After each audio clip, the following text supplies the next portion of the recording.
तुटकाच विना त्याला दोन तारा घालियल झाला पंढरीला. आता माहित तरी आला मला संतांकडे काही सुद्धा नव्हतं ना, माहित नव्हता ना रंगमंच नव्हता. संत जिथे बसायचे तिथं मंदिरच निर्माण व्हायचे. दगडाचे टाळ केले पुढे आमच्या तुकडोजी महाराजांनी दगडाचे टाळ घेऊन जगाला प्रबोधन दिलं आणि खऱ्या धर्माचा संदेश दिला. आणि तोच संदेश देण्यासाठी पर्यावरणाची वारी आणि पंढरीच्या दारी आम्ही सर्वजण तुमच्या दारामध्ये आलेलो आहोत. आणि म्हणून शाहीर म्हणताय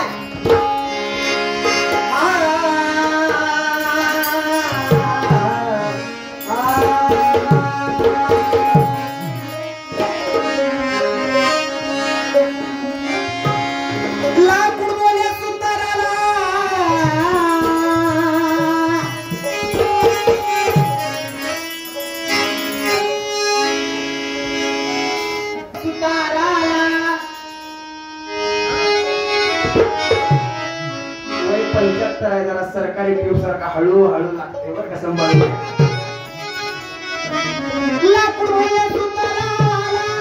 किती तास ते तास मला एक दिन येईल ऐसा मीच जाईन तुला.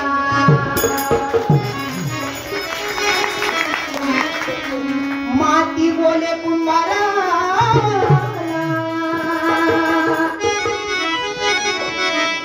किती घडवायचंय ते घडव मला.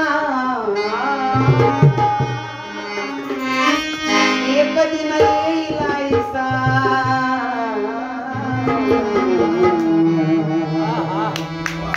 गणित गाडील मी तुला.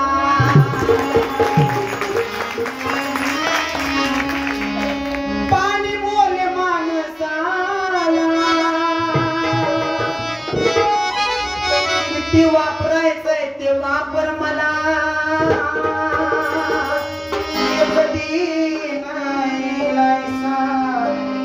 बुडवून टाकीन मी तुला.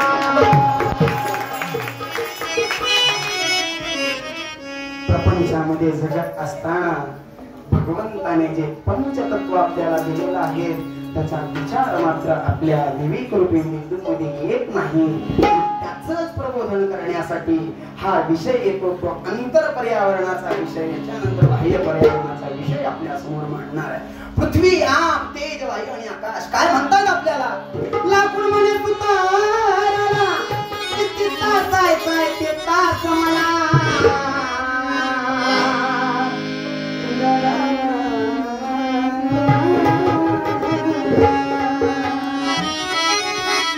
आम्हाला हायवे करायचा आहे, आम्हाला मोठमोठे रोड करायचे आहे, द्रुतगती मार्ग करायचे आहे, पण विचार करत नाही. कचाकच झाडे तोडली जातात आणि त्या झाडाच्या बुंद्यातून,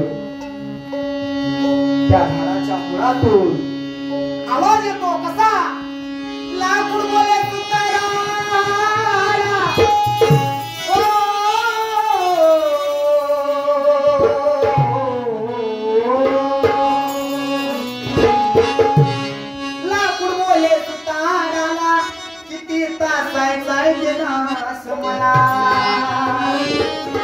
कधी नाही लायसा मीच जाईन रे तुला. माझी माऊली सांगते, माझी गुरु माऊली, शत्रूच्या बांधावरच्या झाडाला सुद्धा धक्का लागता कामा नये. जशी आपली आई आहे, वृक्ष सुद्धा आईच आहे. सुंदर अशी सावली आपल्याला देते. मला सांगा, श्वासोश्वास जो तुम्ही घेतो याची गणना संत वाङ्मयामध्ये दिवसाला 21,600 वेळा केलेली आहे.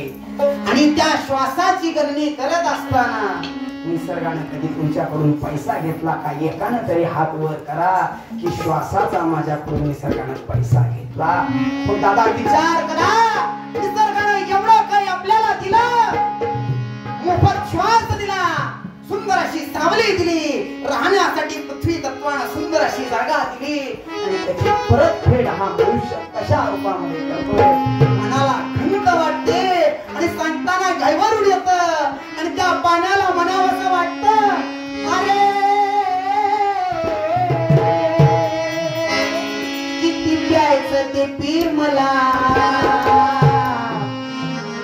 अवस्था जर का यमुना गंगा चंद्रभागेची बघितली, नद्या साफ नाही करता आल्या तरी चालेल, पण त्याचा घाण नदीत टाकू नका. झाड लावता नाही आलं तरी चालेल, पण झाड मात्र तोडू नका. माणसं जोडता नाही आलं तरी चालेल, निदान माणूस तरी तोडू नका. मानवी पर्यावरण सुधारल्याशिवाय नैसर्गिक पर्यावरण सुधारणार नाही. हे मी नाही सांगत, संत वाङ्मय आम्हाला सांगत. चांद विठ्ठल मात्रा घ्यावी, त्याने पत्ते सांभाळावे.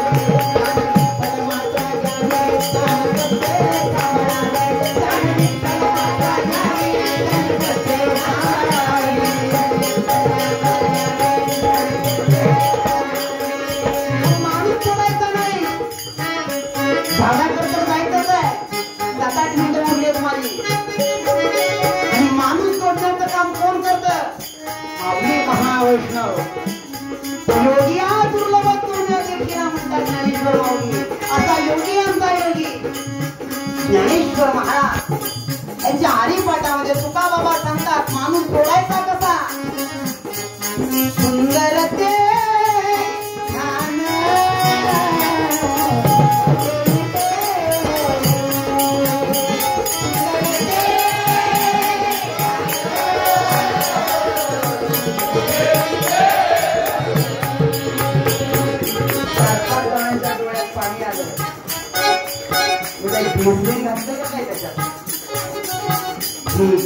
जर बघायची असेल तर एका बैठकीत बसावं लागतं. त्या बैठकीचं नाव आहे वारकरी संप्रदाय.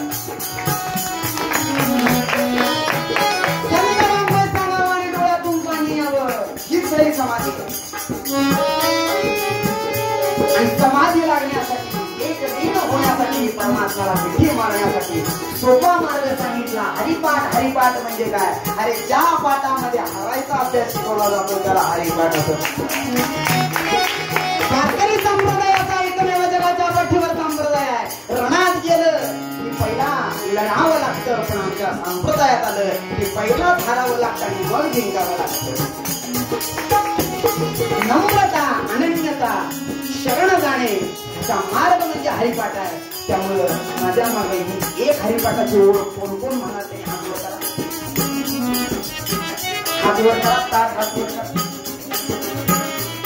ज्याला ज्याला हात तेरीच करा, म्हणजे तुम्ही खाली घ्यावा.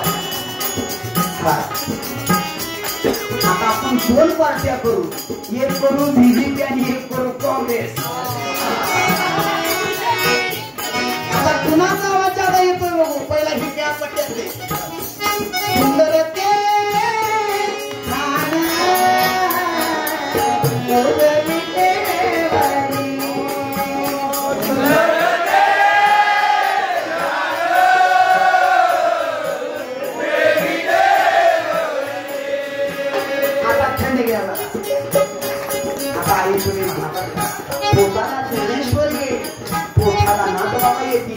या पैठणीतून जर का भगवंताचं नामस्मरण गेलं तर या गर्भात का ज्ञानेश्वर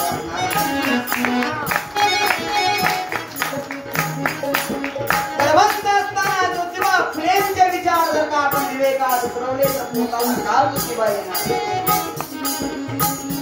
माझ्या ज्योतिबानं लागला ज्ञानाचा दिवा, माझ्या ज्योतिबा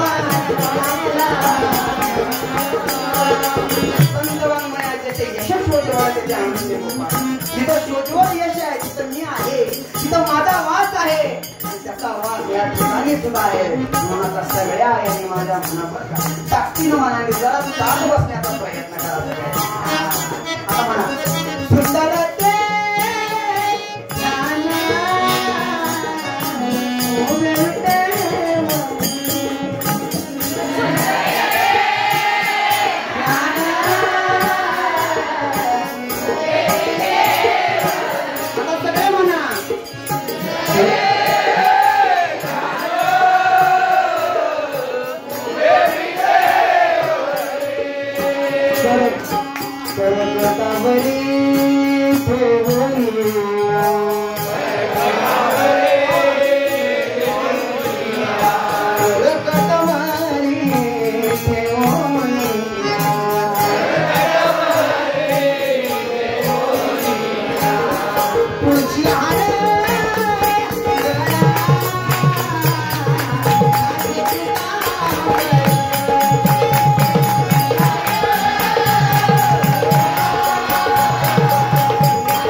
शहाजी शिंदे सुंदर वाङ्मयातून सांगतात, मनाचा लोभ सोडून दे वेड्या,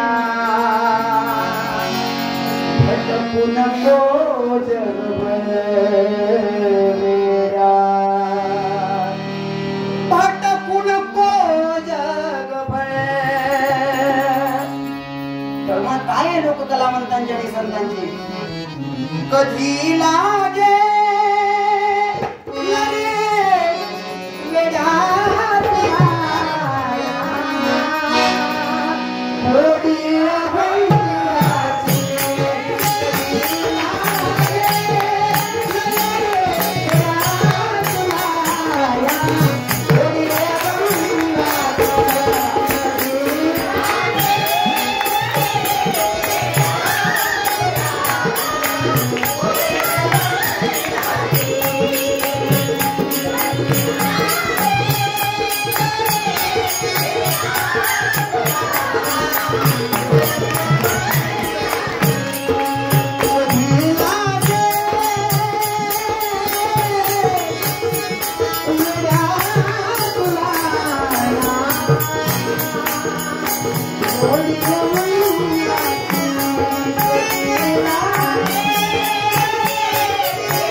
पाहिजे.